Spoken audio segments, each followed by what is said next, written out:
सुप्रभात।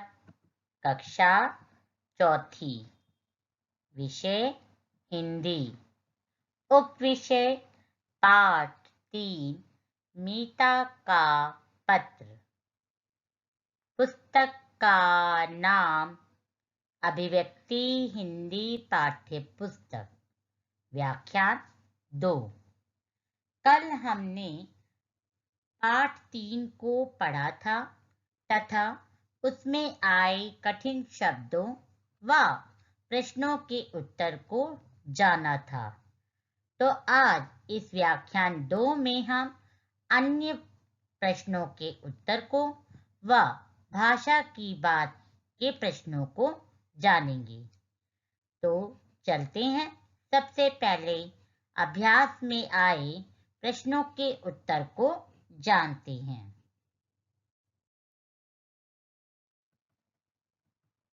प्रश्न नंबर 1 दिया है, गर्मी की छुट्टियों में मीता कहाँ गई थी?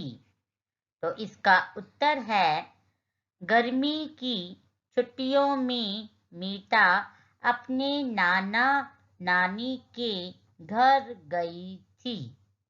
दोबारा देखते हैं। प्रश्न नंबर 1 दिया है, गर्मी की छुट्टियों में मीता कहाँ गई थी?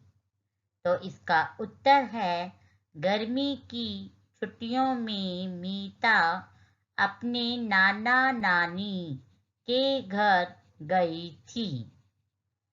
अब अगले प्रश्न के उत्तर को प्रश्न नंबर 2 दिया है, आप अपनी गर्मी की छुट्टियों में क्या क्या करते हैं? तो इसका उत्तर है, मैं अपनी गर्मियों की छुट्टियों में घूमने व मामा के घर जाती हूँ। दोबारा देखते हैं। प्रश्न नंबर 2 दिया है, आप अपनी गर्मी की छुट्टियों में क्या क्या करते हैं? तो इसका उत्तर है, मैं अपनी गर्मियों की छुट्टियों में घूमने व मामा के घर जाती हूँ। यह उत्तर मैंने अपने अनुसार लिखा है। आप इस उत्तर को अपने अनुसार भी लिख सकते हैं, क्योंकि छुट्टियों में सभी अपने अपने तरीके से काम करते हैं ना, इसीलिए आप इसके उत्तर को भी अपने अनुसार लिख सकते हैं। अब हम अगले प्रश्न के उत्तर को जानते हैं। प्रश्न नंबर 3 दिया है, मीता ने पत्र किसको लिखा है? तो इसका उत्तर है, मीता ने पत्र अपने ममेरे भाई को लिखा है। क्या है प्रश्न नंबर 3? प्रश्न नंबर 3 दिया है, मीता ने पत्र किसको लिखा है? तो इसका उत्तर है, मीता ने पत्र अपने ममेरे भाई को लिखा है। अब हम अगले प्रश्न के उत्तर जानते हैं। प्रश्न नंबर 4 दिया है, मीता ने बछड़े का क्या नाम रखा है?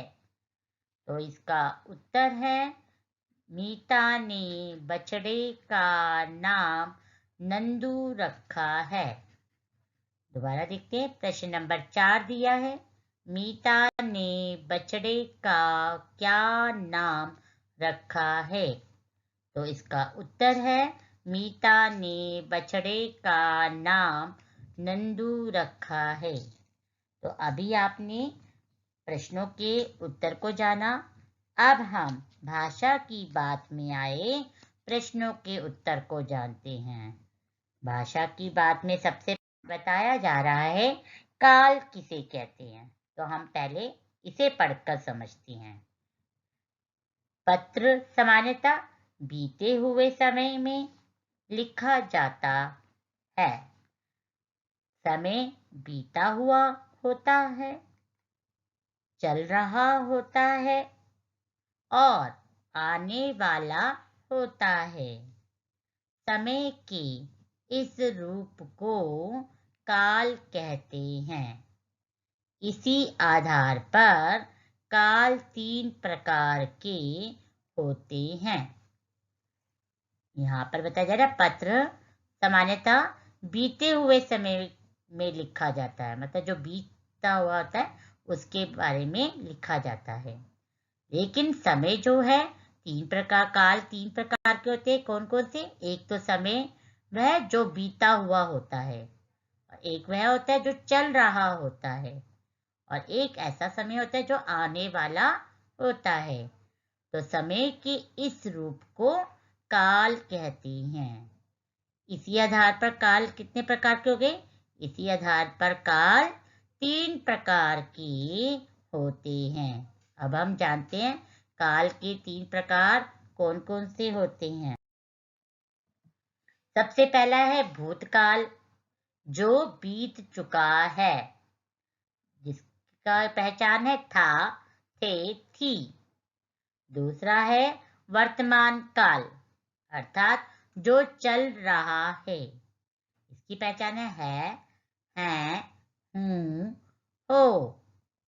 और तीसरा काल है भविष्यत काल, अर्थात जो आने वाला है, इसकी पहचान है गा, गे, गी। दोबारा देखते हैं। पहला काल है भूतकाल, अर्थात जो बीत चुका है, इसकी पहचान होती है जो वाक्य के अंत में लिखा होगा, था, थे, थी। और दूसरा काल है वर्तमान काल, अर्थात जो चल रहा है, और इसकी पहचान होती है वाक्य के अंत में है, हैं, हूं, हो लिखा होता है। तीसरा काल है भविष्यत काल, अर्थात जो आने वाला है, और इस वाक्य के अंत में लिखा होगा गा, गे, गी। तो अब आप काल को समझ गए कि कौन से 3 प्रकार के काल है? भूतकाल, वर्तमान काल, भविष्यत काल। ठीक है, तो इसी आधार पर हम इसके प्रश्नों के उत्तर को जानते हैं। तो पहला दिया गया है, निम्नलिखित वाक्यों के काल रूप लिखिए। हमें क्या लिखना है? काल का रूप लिखना है। ठीक है, तो वाक्य पढ़ते हैं हम। पहला वाक्य दिया है क पर, मैं कल नई दिल्ली गया था। तो ये भूतकाल है। क्यों है? क्योंकि अंत में था आया ना, अंत में क्या आया? था। इस वाक्य के अंत में जब था आया तो इससे हमने पहचाना ये कौन सा काल है? भूतकाल। अब हम अगले वाक्य को पढ़ते हैं। अगला वाक्य दिया गया है, गाय हरी घास चर रही है। तो ये है वर्तमान काल, क्योंकि इस वाक्य के अंत में दिया है, क्योंकि ये अभी चल रहा है, तो इसलिए कौन सा काल हो गया? वर्तमान काल। अब अगला वाक्य को पढ़कर समझते हैं। सुहानी कल शाम तक दिल्ली पहुंच जाएगी। तो यह वाक्य का कौन सा काल का रूप है? भविष्यत काल। अगला वाक्य है, वाह क्या खूबसूरत मौसम है। तो ये कौन सा काल हो गया? वर्तमान काल। एक बार हम दोबारा जानते हैं। का पर वाक्य दिया है, मैं कल नई दिल्ली गया था। तो अंत में आया इस वाक्य के था, तो ये काल का कौन सा रूप है? भूतकाल। ख पर वाक्य दिया है, गाय हरी घास चर रही है। तो यह वाक्य के अंत में दिया है, तो ये काल का कौन सा रूप है? वर्तमान काल।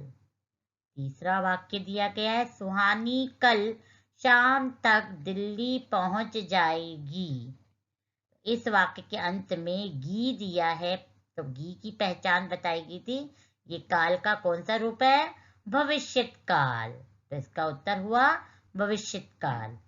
और घ है, वाह क्या खूबसूरत मौसम है। तो इस वाक्य के अंत में आया है, तो ये काल का कौन सा रूप है? वर्तमान काल रूप। ठीक है, तो आपको जब प्रश्न उत्तर में ये वाक्य दिए जाएंगे तो आपको इसमें क्या करना है? इस वाक्य के अंत में क्या दिया है इसे देखकर आपने पहचानना है। अगर वह था है तो भूतकाल, है तो वर्तमान काल, और गागेगी है तो भविष्यत काल। इस प्रकार से आपने इसके उत्तर में काल का नाम लिखना है। ठीक है, अब हम जानते हैं अगले प्रश्न को। अगला प्रश्न दिया गया है, विलोम शब्द लिखिए। विलोम अर्थात उल्टे अर्थ वाले शब्द।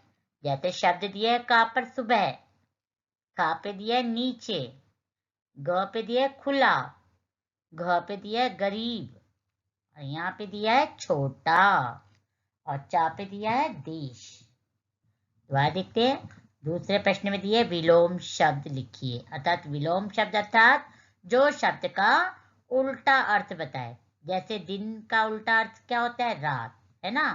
तो अब हम जानेंगे किताब में जो शब्द दिए इसके उल्टे अर्थ को जानेंगे। जैसे कि का पर शब्द दिया है सुबह, तो उसका उल्टा रूप बताने वाला शब्द कौन सा होगा? शाम। सुबह का विलोम शब्द क्या हुआ? शाम। अगर खा पे शब्द दिया है नीचे, और इसका उल्टा अर्थात विलोम शब्द कौन सा होगा? ऊपर। शब्द है नीचे, तो इसका विलोम शब्द क्या हुआ? ऊपर। उल्टा अर्थ बता रहे ना। ऐसी गा पे शब्द दिए खुला, खुला का उल्टा अर्थ बताने वाला शब्द क्या हुआ? बंद। खुला का उल्टा अर्थ बताने वाला शब्द क्या हुआ? बंद। घा पे दिया है गरीब, गरीब का उल्टा अर्थ बताने वाला शब्द क्या हुआ? अमीर। गरीब का उल्टा अर्थ बताने वाला शब्द क्या है? अमीर। और छोटा, छोटा का उल्टा अर्थ बताने वाला शब्द क्या है? बड़ा। छोटा का उल्टा अर्थ बताने वाला शब्द क्या है? बड़ा। और फिर दिया है देश, देश का उल्टा अर्थ बताने वाला शब्द क्या हुआ? विदेश। देश, देश का उल्टा अर्थ बताने वाला शब्द क्या हुआ? विदेश। तो आपने जाना कि इसके उल्टे अर्थ बताने वाले शब्द क्या होते हैं। एक बार दोबारा देखते हैं। सुबह, जिसका उल्टा अर्थ बताने वाला शब्द हुआ शाम। नीचे, नीचे का उल्टा अर्थ बताने वाला शब्द हुआ ऊपर। खुला, खुला का उल्टा अर्थ बताने वाला शब्द हुआ बंद। उसके बाद शब्द दिया है गरीब, गरीब का उल्टा शब्द बताने वाला क्या बना? अमीर। छोटा, छोटा का उल्टा अर्थ बताने वाला शब्द क्या बना? बड़ा। देश, देश का उल्टा अर्थ बताने वाला शब्द क्या बना? विदेश। अब हम अगले प्रश्न के उत्तर को, अगला प्रश्न को जानते हैं। प्रश्न नंबर 3 दिया है शुद्ध शब्द लिखिए। शब्द है जैसे का पे दिया है बहुत, खा पे दिया है दूध, गा पे दिया प्रणाम, गा पे दिया बछड़ा, यहाँ पे दिया साहसी, चा पे दिया मुन। अर्थात यहाँ पर क्या दिया है? अशुद्ध शब्द दिए गए हैं। तो हमें इस प्रश्न के आधार पे हमें क्या करना है? शुद्ध शब्द का अर्थ होता है जो अशुद्ध शब्द का शुद्ध रूप बताए, अर्थात जिसका कोई ना कोई अर्थ हो। जैसे पनी का कोई अर्थ नहीं होता, तो वह क्या है? अशुद्ध शब्द है। पानी शब्द क्या है? ये इसका शुद्ध रूप है पानी का। पानी का अर्थ होता है जल, तो वह शब्द शुद्ध रूप है। और पनी क्या है? अशुद्ध। तो अभी हमें यहाँ पर अशुद्ध शब्द दिए गए हैं जिनका हमने शुद्ध शब्द बनाना है। जो आपकी किताब में शब्द है ये, इन्हीं शब्दों के हम शुद्ध रूप को जानेंगे। तो का पे दिया बहुत, जिसका शुद्ध शब्द बना बहुत। खा पे दिया दूध, दूध का कोई अर्थ नहीं होता, तो इसका शुद्ध शब्द है दूध। गा पे शब्द है प्रणाम, जबकि प्रणाम नहीं होता, क्या होता है? प्रणाम। घा पे शब्द है बछड़ा, बछड़ा नहीं होता, बछड़ा होता है। अगला है साहसी, साहसी नहीं होता, क्या होता है इसका शुद्ध शब्द? साहसी। सा आता है, शा नहीं आता। फिर है मुन्ह, मुन्ह नहीं होता, क्या होता है? मुंह, है ना। चंद्र बिंदु का प्रयोग होता है, ना कि बिंदी का। तो आपने जाना कैसे अशुद्ध शब्दों का हमने शुद्ध रूप लिखा। तो ऐसे ही आपके जब भी अशुद्ध शब्द दिए हों, तो आप उसका शुद्ध रूप को समझना, जिसका कोई ना कोई अर्थ हो रहा हो, बता रहा हो। ठीक है। तो बच्चों, अब आपने किताब में आए सभी अभ्यास कार्य के प्रश्नों के उत्तर को जान लिया। हम जानेंगे आज व्याख्यान 2 के गृह कार्य को। तो आज का गृह क्या है?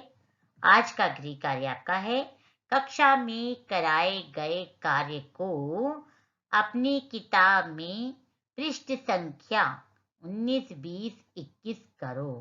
अर्थात जो भी मैंने अभी कक्षा में अर्थात इस वीडियो में दिखाया है, ये आपकी किताब में ही पृष्ठ संख्या अर्थात पेज नंबर 19, 20, 21 इन पेजों पर अर्थात इन पृष्ठ संख्या पर दिए गए हैं। इस कार्य को आप करेंगी।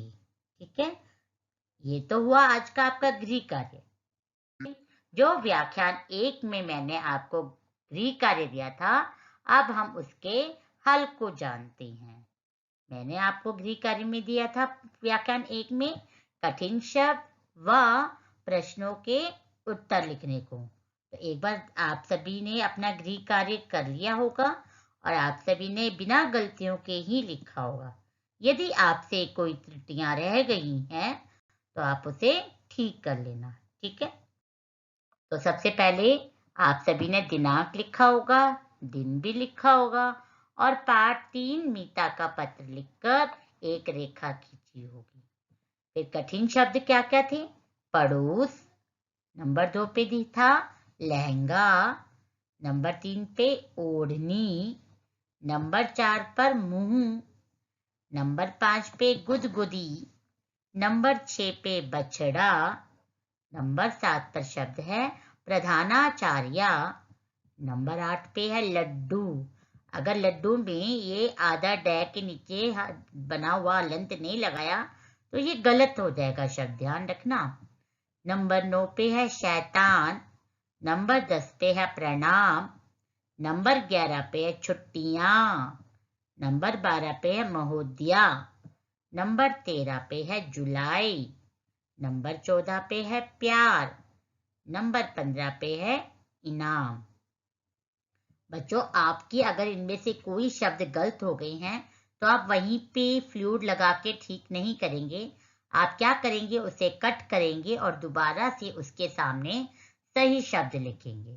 ठीक है, ये तो थे कठिन शब्द। इसके बाद मैंने आपको लिखने थे प्रश्नों के उत्तर को। तो प्रश्न को आप सभी ने काले रंग के पेन से लिखा होगा और उत्तर को आप सभी ने नीले रंग से लिखा होगा, है ना। तो एक बार हम इसको भी पढ़ लेते हैं।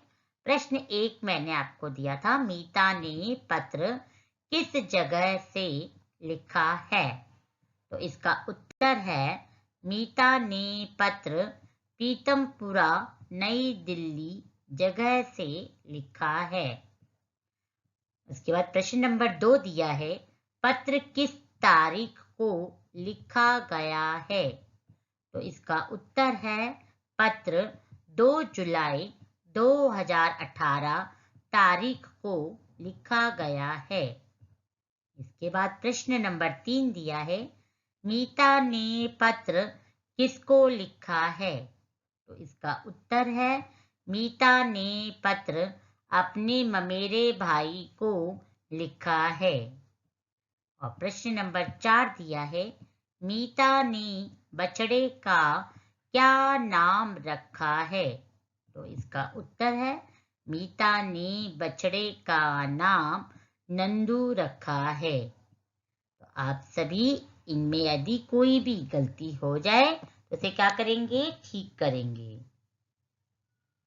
धन्यवाद।